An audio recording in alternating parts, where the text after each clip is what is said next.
Hi வணக்கம். நாம் இன்றைக்கி பார்க்க போகிறது கொஞ்சம் ஃபண்டமெண்டல் கொஞ்சம் டெக்னிக்கில் பஞ்சாப் நேஷ்னல் பேங்க் பற்றி ஒரு அனலைஸ் பண்ண போகிறோம். இது ஒரு பிஎஸ்யூ. வழக்கமாக நீண்டகால முதலீட்டுக்கு வந்து பியூசி பண்ணலாமா அப்படிங்கிற ஒரு நிறைய பயம் இருக்கும். அது வச்சுருந்தா எனக்கு லாபம் கொடுக்குமா, ஏன்னா இந்த மாதிரியான வங்கிகள்லாம் வந்து அதிகமான என்பிஏ பிரச்சனைகள் நிறையா இருக்குது, நிறைய மோசடிகள் இருக்குது.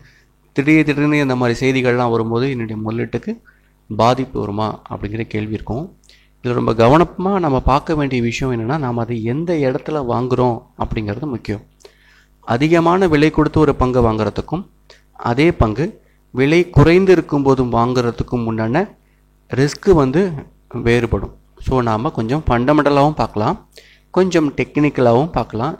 இந்த பங்கு குறுகிய காலத்துக்கும் நீண்ட காலத்துக்கும் எப்படி இருக்க போகுது அப்படிங்கிறத பார்க்கலாம். முதல்ல நம்ம கொஞ்சம் ஃபண்டமெண்டல் சில டீட்டெயில்ஸ் மட்டும் பார்க்கலாம்.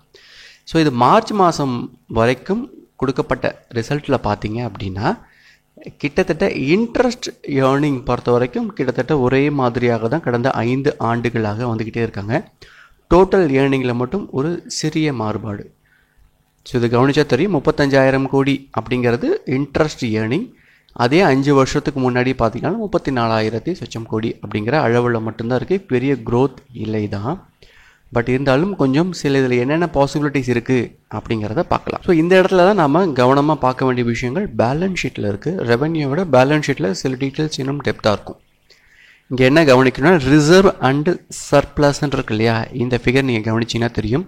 கடந்த 5 ஆண்டுகளில் 35,000 கோடியிலேருந்து ரிசர்வில் 56,000 கோடி, கிட்டத்தட்ட 21,000 கோடி கூடுதலாக அந்த புக்கில் இருக்கிறதுன்னு பார்க்கும்போது ரொம்பவே இது நல்ல விஷயமாக இருக்குது. ஓரளவுக்கு நீண்ட காலத்துக்கு பெரிய சிரமங்கள் வந்தாலும் தாக்கு பிடிக்கக்கூடிய அளவில் தான் இருக்காங்க. டெபாசிட்ஸை நீங்கள் பார்த்தீங்க அப்படின்னா 5,53,000 அப்படிங்கிற அளவுலேருந்து எங்கேயும் பெரிய அளவில் குறையாமல் இந்த சிக்கல் வந்ததுக்கப்புறமும் அந்த நியூரோமோடி ப்ராப்ளம் வந்ததுக்கப்புறமும் தற்போது வரைக்கும் 7 லட்சம் கோடியாக வளர்ந்துருக்கு அப்படிங்கிறதும் நல்ல சயின்ஸ். பட் இங்கே கொஞ்சம் கவனமாக பார்த்தோன்னா, இந்த பாரோயிங்ஸ் இது மட்டும் 50,000 கோடியாக இருக்குது. கடந்த 5 வருடத்தில் 59,000 கோடியில் இருந்து இப்போ கொஞ்சம் பரவாயில்ல. பட் இன் பிட்வீன் 60,000 கோடி 2 ஆண்டுகளுக்கு முன்பு போயிட்டு மீதி 39,000 கோடியிலேருந்து திருப்பியும் கடன் வந்து கூடி இருக்குது. இருந்தாலும் மோசம் இல்லை. இங்கே ரொம்ப முக்கியமாக பார்க்க வேண்டிய விஷயம், இப்போ அவங்க டெபாசிட் கலெக்ட் பண்ணாங்களே இந்த 7 லட்ச ரூபா, அதை என்ன பண்ணணும் அப்படின்னா அட்வான்ஸ், அதாவது லோன் கொடுக்கணும். அதில் எவ்வளோ லோன் கொடுத்துருக்காங்கன்னா 4,71,000 மட்டும்தான் லோனாக கொடுத்துருக்காங்க. இந்த லோனை கவனிச்சிங்கன்னா பார்த்தீங்கன்னா தெரியும், கடந்த 5 ஆண்டுகளில் பார்த்தீங்கன்னா ஒரு 20% அளவுக்கு மட்டும்தான் வளர்ச்சியாக இருக்குது. அதுவும் பெரிய அளவில் ஒரு ரொம்ப வேகமாக. இப்போ எஸ் பேங்க்கில் என்ன பிரச்சனை அப்படின்னா, வாங்கின அந்த 2.5 லட்சம் டெபாசிட்டுக்கும் என்ன பண்ணாங்களோ லோனாகவே கொடுத்துட்டாங்க. பட் இவங்க என்னென்னா 7 லட்சம் டெபாசிட்ஸ்க்கு பார்த்தீங்க அப்படின்னா 4,71,000 தான் கொடுத்துருக்காங்க. ரிமைனிங் பார்த்தீங்கன்னா 2,40,000 கோடி அவர்கள் முதலீடு செய்திருக்காங்க. அது மட்டும் இல்லாமல் கேஷ் அட் பேங்க்ஸில் பொறுத்த வரைக்கும் பார்த்தீங்கன்னா ஒரு 37,500 கோடியாக இருக்குது. இது மட்டும் இல்லாமல் ரிசர்வ் பேங்க்கில் ரிசர்வ் பார்த்தீங்கன்னா ஒரு 38,000 கோடி இருக்குது. இதுவும் கடந்த ஆண்டுகள் பார்க்கும்போது நல்லா தான் இருக்குது. மோசம் இதெல்லாம் இதில் கூடிய பாசிட்டிவான விஷயங்கள். இதில் ரொம்ப முக்கியமாக பார்க்க வேண்டிய விஷயம் என்ன, அந்த கிராஸ் என்பிஏ கண்டிப்பாக பார்க்கணும். ஸோ கிட்டத்தட்ட 14% வந்து கிராஸ் என்பிஏவாக இருக்குது. பட் நெட் என்பிஏன்னு கால்குலேட் பண்ணும்போது பார்த்தீங்க அப்படின்னா 5.79. இடையில பார்த்தோம்னா கிராஸ் என்பிஏ 18லேருந்து 14 அப்படிங்கிற லெவலில் இருக்குது. நெட் என்பிஏல 11 அப்படிங்கிற லெவல்லேருந்து 5.79 இருக்குது.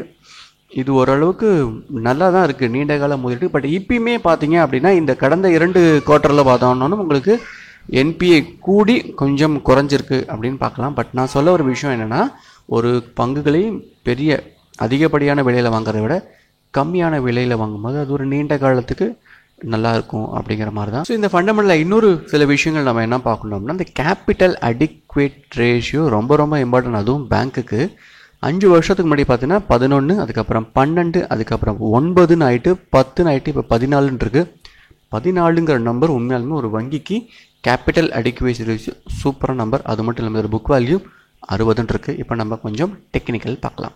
ஸோ இது நம்ம பார்த்துக்கிட்டு இருக்க டெக்னிக்கல். இது ஆல்ரெடி நாம் டெலிகிராமில் போஸ்ட் பண்ணிட்டோம். ரெக்கமெண்டேஷன் 32, 60, 70 அப்படிங்கிற ரேஞ்சிலே கொடுத்துட்டோம். தற்போது அது 10% வந்து ப்ராஃபிட்டில் ட்ரேட் ஆகிட்டுருக்கு. பட் இருந்தாலும் இப்பயும் அது நல்லா இருக்குது. இப்போ எதை கவனமாக நம்ம பார்க்கணும்? ஸோ ஏற்கனவே கிளாஸ் அட்டன் பண்ணவங்களுக்கு ரொம்ப நல்லா தெரியும். ஒரு ஷேர்ஸை நம்ம பார்த்தோன்னே முதல்ல என்ன பண்ணணும் அப்படின்னா எங்கெங்கெல்லாம் அதில் கேப் இருக்குதுன்னு நோட் பண்ணணும். ஓகே, இந்த இடத்துல ஒரு கேப் இருக்குது. என்ன கேப் அப்படின்னா தேதி 12ஆம் மாதம் 15ஆம் தேதி, விலை பார்த்தீங்கன்னா 40 ரூபா 60 காசு. அதுக்கப்புறம் வேறு எங்கே கேப் அப்படின்னா இந்த இடத்துல கேப். ஸோ நம்ம ரெக்கமெண்டேஷன் கொடுக்கும்போது இந்த கேப்பை தான் நம்ம பார்த்தோம்.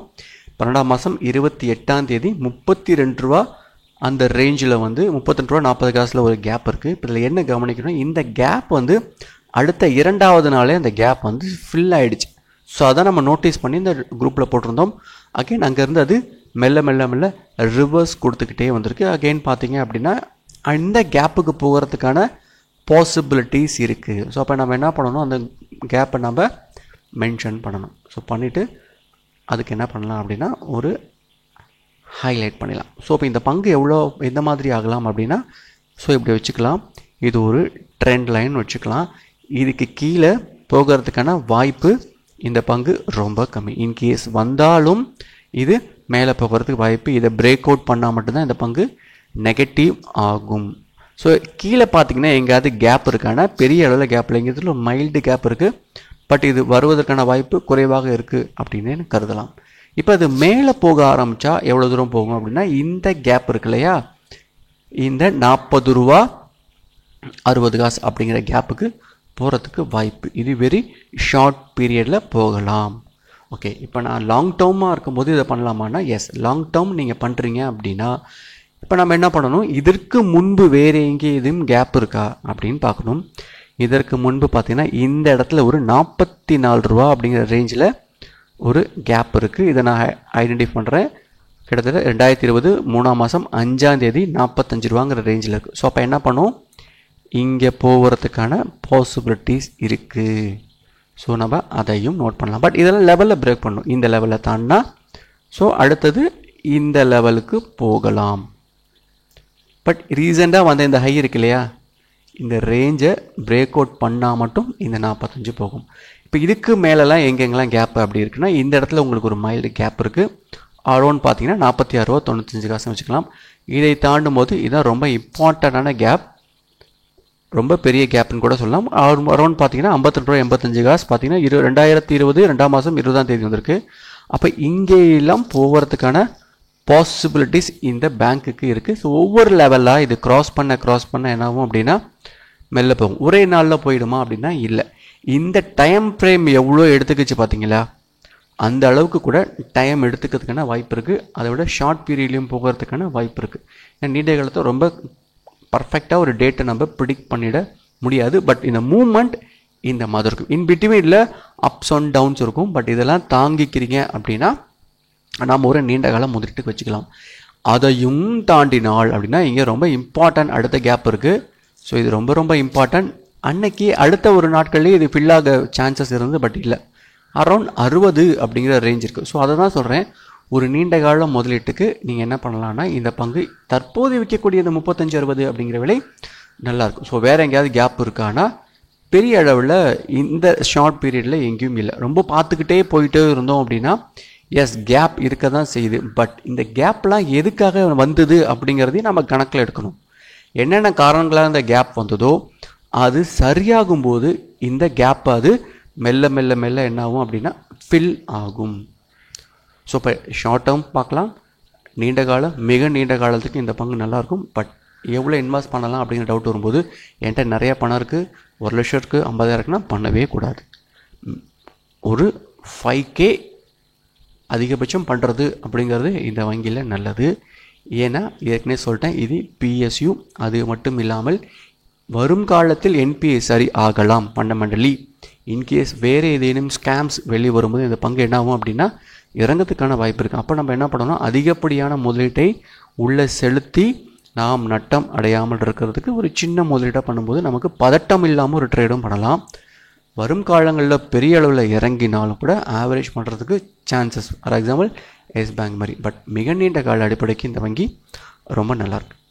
இந்த வீடியோ பிடிச்சினா லைக் பண்ணுங்கள், ரொம்ப ரொம்ப பிடிச்சவங்க நண்பர்களுக்கும் ஷேர் பண்ணுங்கள், மறக்காமல் சப்ஸ்கிரைப் பண்ணுங்கள். நன்றி, வணக்கம்.